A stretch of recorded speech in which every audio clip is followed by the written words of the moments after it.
Stand on any Berlin U-Bahn platform today, and in 1 minute you'll hear more languages than a medieval king heard in his lifetime.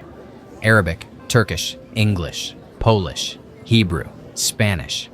Nearly 1 in 3 Berliners was born outside Germany. The city is chaotic, loud, creative, a magnet for dreamers, rebels, and fresh starts. I once got lost on the U8 line, surrounded by voices I couldn't understand, and it hit me. This city has witnessed more revolutions than most countries, from Slavic swamps to a wall that divided the world. What if every scar here tells a story of comeback? In this video, we journey through nearly 800 years of Berlin's wild, wounded, unbreakable history. From a forgotten river crossing in the Moor to Europe's most contradictory metropolis. From the 1848 barricades to the 1936 Olympic spectacle. From the 1953 uprising to the night the wall fell, to today's techno temples and startup hustle. This is the story of a city that didn't survive because it was strong, but because it kept reinventing itself. 800 years ago, where clubs pulse and startups thrive today, there was only fog-shrouded swamp. Slavic fishing villages clung to a lazy river, the Spree. No empire, no fame, no capital. Long before the Germans arrived, Slavic tribes, the Haveli, lived here in pile dwellings fishing and trading amber. The area was marginal, marshy, and constantly flooded, the kind of place nobody fought over. Then, in 1237, German settlers pushed east during the Ostsiedlung. They didn't need beauty, they needed utility. A shallow ford across the Spree, easy to defend. They found it on 2 swampy islands, one called Berlin, the other Köln, names rooted in Slavic words for swamp and pile dwelling. By 1244, Berlin gets its town charter. A simple wooden bridge links the twin towns. Population, just a few hundred fishermen, ferrymen, and traders. Today, you ride the U-Bahn over that same river and hear 20 languages. Back then, the loudest sound was the creak of a fishing boat and the squelch of mud under wooden clogs. 1415, the Hohenzollern family seizes control. Elector Friedrich I makes Berlin his residence. The city trades its Hanseatic independence for political power. 1539. Elector Joachim II secretly converts to Lutheranism overnight. Monasteries are seized. Their wealth funds schools and canals. Then comes the nightmare, the 30 Years' War. Berlin is plundered, besieged, ravaged by Swedes, imperial troops, and plague. When peace finally arrives in 1648, Berlin is a ghost town. Population slashed from 12,000 to 6,000. Wolves prowl empty streets. Fields turned into mass graves. Stand in the same spot today, busy Alexanderplatz. It's hard to imagine wolves once hunted where tourists now take selfies. Enter Friedrich Wilhelm, the Great Elector. He understands that cities live through people, not stone. Already in 1671, he invites Jewish families back after their earlier expulsion.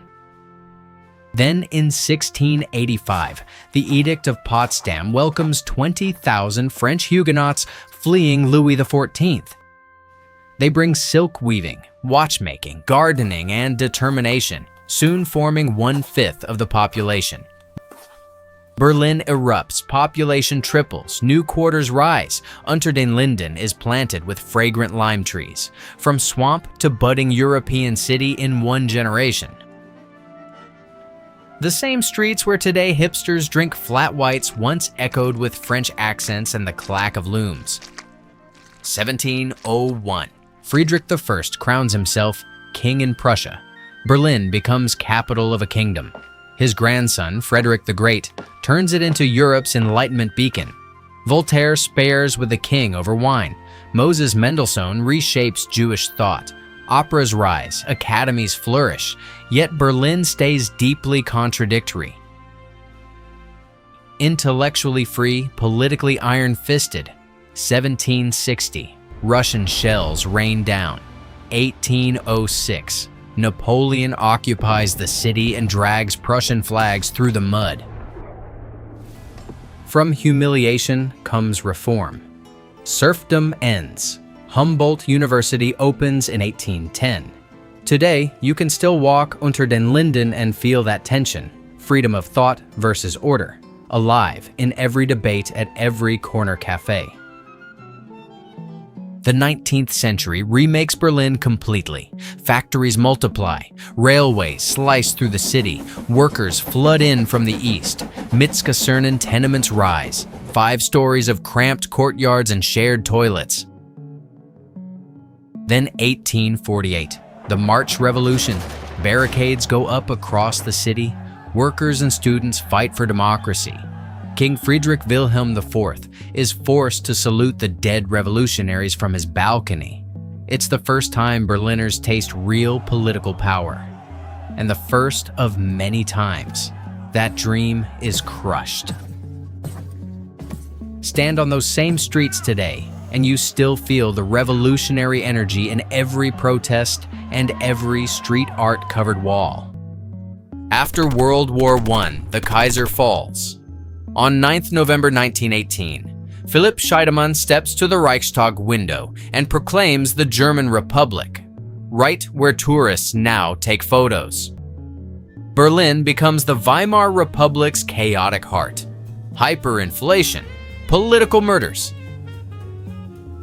Yet art, film, jazz, and sexual freedom explode. Cabarets pulse till dawn. 1936. Hitler stages the Olympic Games as the ultimate propaganda show, while the real terror is already beginning. Berlin dances on a volcano, and the eruption is coming. 1945. The city lies in rubble. 1948. The Berlin airlift saves West Berlin. 1961. The wall divides the city overnight. Families torn apart, death strips, watchtowers. 1953. East Berliners rise up against the regime on the 17th of June, the first major revolt in the Eastern Bloc, brutally crushed by Soviet tanks. Then, November 9th, 1989, the wall falls. Not by tanks, by people. Hammers strike concrete. Tears flow. The world exhales. Today you can stand at the East Side Gallery and touch the same wall that once split the planet. 1990. Reunification. 1999. Berlin becomes the capital of a reunited Germany again. The city coins its famous slogan, poor but sexy. Techno temples like Berghain become global cathedrals of freedom. Today, Berlin is still the ultimate comeback story. Wildly creative, deeply scarred, endlessly contradictory. Housing crisis, gentrification, east-west tensions, incredible diversity. Yet it remains the place where anyone can reinvent themselves. From Slavic swamp to global creative capital, Berlin never finished writing its own story. And that's exactly why it keeps winning.